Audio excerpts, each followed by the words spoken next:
Wolf, how did it go today? You presented a ton of projects on stage. How did it go and what stood out to you the most?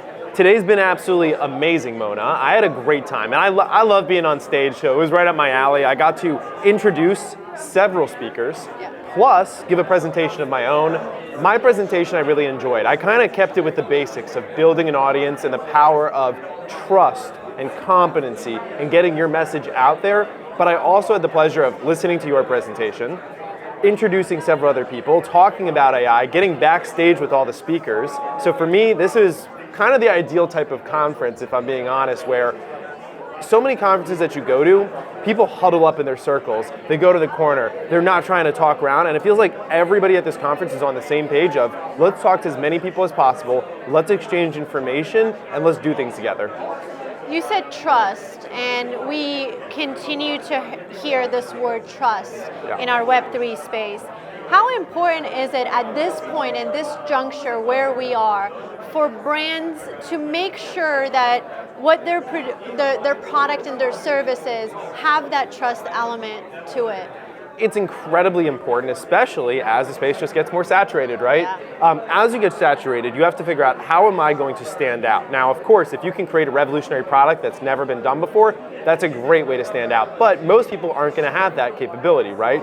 They have to take something that's already been out there, innovate, redo it a little bit. So ultimately, how are you going to make sure that the audience wants to come to you? And the number one thing is trust, right? It can be even with a shoe brand or so many other areas, it's, I trust this brand. I know what they've done before has been quality, and so whatever comes out next, I believe is going to be quality. It's the hallmark of Apple and all these other companies. So I think for Web3 companies, when you're just getting off the ground, you sometimes are so in a lurch for the money, for the fame, for other things, that you forget that the first thing that you have to build before all that comes is the trust with the audience. Because if you can build it in the beginning, and even if it's a little bit of sacrifice from your end, then when you go to market or you're trying to make your next connection or whatever else it is, the trust is already there and people will inherently lean in and say, okay, I'm interested. You know, that's one very important element, but you host one of the hottest spaces on X today. And you have a lot of brands coming to you wanting to build a community around their products and services. One of the topics that I brought up in my keynote was Web3 brands really understanding who their customers are, right? How important is that when you have them in your spaces for them to really determine who is the right customer for them? It's such a good question because for different companies, there's a different answer, right? And you outlined that when you were on stage. You talked through, hey, degens, investors, normies, there's levels to this. And especially within my spaces, because I run both Web 2 and Web 3 spaces, and who people are trying to target is often not the same, right? So let's say one of my traditional finance clients comes in and they're an exchange traded fund. They want retail investors. They want people that are coming into the stock market, that are buy and hold, that are long term. They don't care about them generating any hype or anything like that. They just want them to come get their product. Versus maybe a very early stage Web3 company that needs people that are going to be passionate, right? They need voices, people on the ground per se. And so that's who they're targeting. So it's so important when you're talking to the client. I've basically built out this whole questionnaire now of, who are you trying to target? What is the important message that you're trying to get over to them? And then I take that and I provide the other half of the puzzle, which is actually how to do it, right? Yeah. I think people, and this is kind of a famous line from therapy, people know what they want, they just don't know how to get it. Yes. And so they come to me and they tell me what they want, I teach them how to get it. Absolutely, and that's very important to be the facilitator of how to get to that point. Lastly, I want to bring up another point that I brought up, which I think aligns with your objective, and it's for those brands to show up on the right platforms. There's so many platforms out there, and I put on my board 3 platforms that are essential. And for me, I look at it as X is at the top right now. Yeah. And we see it with audio spaces. How important do you think for people to be in these audio spaces today? If you're trying to build in Web3 or in Web2, I think you have a severe disadvantage if you're not putting yourself in there, right? And it's not that difficult to build that relationship and get up in one of these spaces. I think it's the same thing as establishing contact via a cold DM almost, right?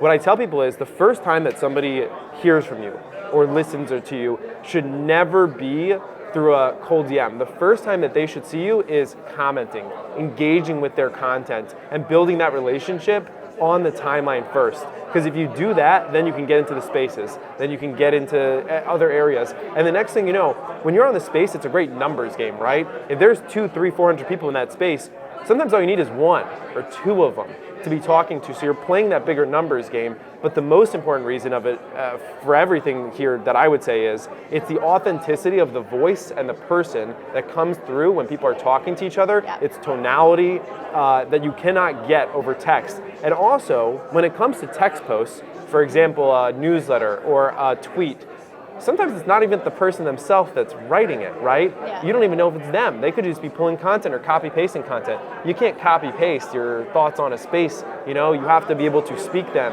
and eloquently share your point, and it builds so much, bringing it back to trust with the audience when they hear from you. So I think spaces are a super important platform. I think X certainly is at the top right now if you're an investor and coming out of that area. I think, you know, challenging platforms like Reddit and other areas, they have a lot of value to be on, but certainly don't discount X or spaces.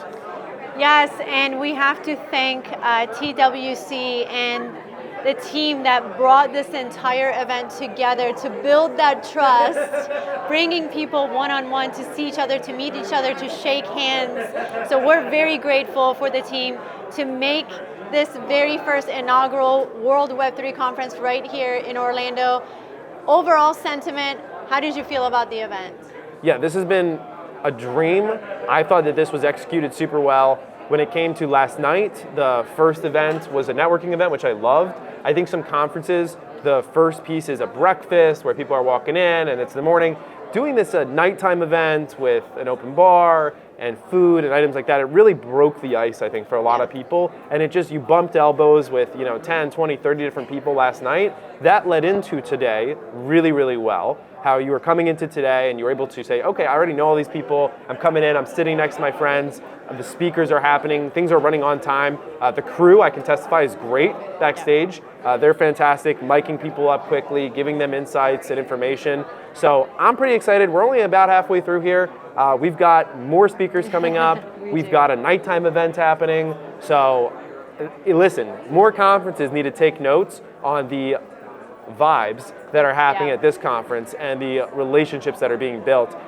Because if they can take this and they can build off it and they can just expand it for the next one, I think they're in a really good place. Vibes and relationships. That's what happened at the first or inaugural World Web3 Conference, and we are so glad that we were a part of it.